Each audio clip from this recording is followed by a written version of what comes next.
Hi my dear குட்டி செல்லங்களா, இன்னைக்கு நம்ம கலரிங் பண்ணிக்கிட்டே கதை கேட்கலாமா? ஒரு காட்டுல இவங்க 4 பேரும் இருந்தாங்க. இது யாரு?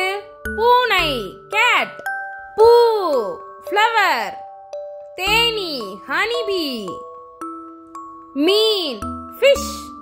விதவிதமா வண்ணங்கள் தீட்டலாமா? இந்த அழகான பூனை பெயர் மீனுக்குட்டி.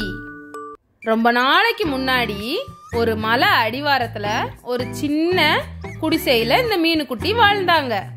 மீனுக்குட்டி கொஞ்சம் வளர வளர வீட்டை விட்டு வெளியில வந்து விளையாடும் போது ஒரு அற்புதமான வாசனை அதுக்கு வருது. அதுக்கு தீராத ஆசை, இந்த வாசனை எங்க இருந்து வருது கண்டுபிடிக்கணுமே அப்படின்னு. அந்த வாசனை வர்ற திசையை நோக்கி கொஞ்ச தூரம் மீனுக்குட்டி நடந்தே போனாங்க. அது ஒரு இனிமையான அதிகாலை பொழுது.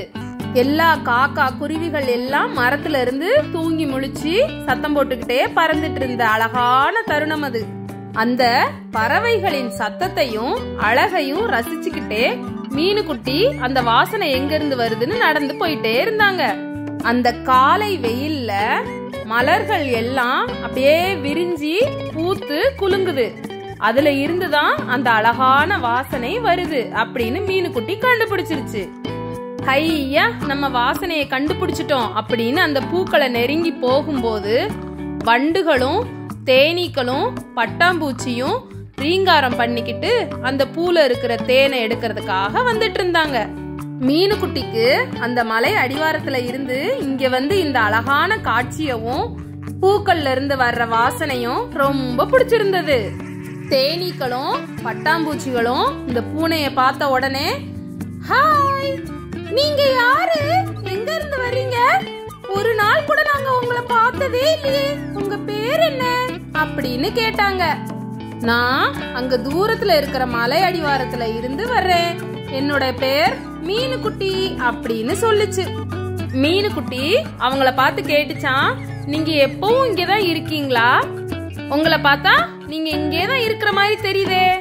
அந்த தேனீக்களும் பட்டாம்பூச்சிகளும் சொல்லிச்சான், ஆமா ஆமா, நாங்க இங்கேதான் இருக்கிறோம். எங்களுக்கு இந்த இயற்கை அழகு, சுற்றி இருக்கிற பூக்கள் வாசனை, அதுல இருக்கிற தேன் இதெல்லாம் தான் பிடிக்கும். அத உறிஞ்சி சாப்பிட்டுட்டு இங்க இருக்கிற மரத்துல தேன் கூடு கட்டி மிச்சம் இருக்கிற தேனை அதுல சேமிச்சு வச்சுட்டு இருக்கோம் அப்படின்னு தேனி சொல்லிச்சு. மீனுக்குட்டிக்கு ரொம்ப சந்தோஷம் தாங்கல. உடனே அவங்க கிட்ட, நானும் இன்னைக்கு முழுதும் இங்கே இருக்கவா, உங்க கூட விளையாடவா அப்படின்னு கேட்டுச்சு. தாராளமா நீ எங்க கூட இருக்கலாம், நம்ம ஜாலியா இங்க விளையாடலாம். நீ இன்னும் சந்தோஷப்படுற அளவுக்கு ஒரு காட்சி காட்டட்டுமா அப்படின்னு தேனி மீனுக்குட்டி கிட்ட சொல்லி பக்கத்துல இருக்கிற குளத்துக்கு கூட்டு போச்சு. அந்த குளத்துல நிறைய குட்டி குட்டி மீன்கள்ல இருந்து பெரிய மீன்கள் வரைக்கும் துள்ளி துள்ளி விளையாண்டாங்க. அது ரொம்ப அழகா இருந்தது. மீனுக்குட்டிக்கு இன்னும் ரொம்ப சந்தோஷம் தாங்க முடியல. அதனால அங்கவே ரொம்ப நேரம் விளையாட ஆரம்பிச்சிருச்சு. சாயங்கால நேரம் ஆயிருச்சு. அந்த மீனுக்குட்டிக்கு சாயங்காலம் ஆயிருச்சு. தனியா இருக்கிற அந்த மலை அடிவாரத்துக்கு போறதுக்கு விருப்பமே இல்ல. அதனால மீனுக்குட்டி தேனி கிட்ட கேட்டுச்சான், நீ என்னைய ஃப்ரெண்டா ஏத்துக்கிறியா? நம்ம எல்லாரும் இங்கே ஃப்ரெண்டா ஜாலியா இருக்கலாமா? நான் உங்க கூட இருந்துக்கவான்னு கேட்டுச்சான். தேனி சொல்லிச்சான், நீ தாராளமா இங்க இருக்கலாம், எங்க கூட ஜாலியா நீ விளையாடு. உனக்கு சாப்பிடுறதுக்கு நிறைய புழு பூச்சிகள் கிடைக்கும், அத சாப்பிட்டுட்டு இந்த இயற்கையை ரசிச்சுக்கிட்டு எங்க கூடவே இரு அப்படின்னு சொல்லிச்சான்.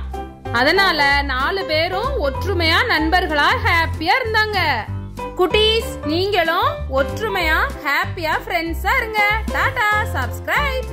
இந்த கலரிங் வீடியோவும் அத பத்தின கதையும் உங்களுக்கு பிடிச்சிருந்ததா? லைக் பண்ணுங்க.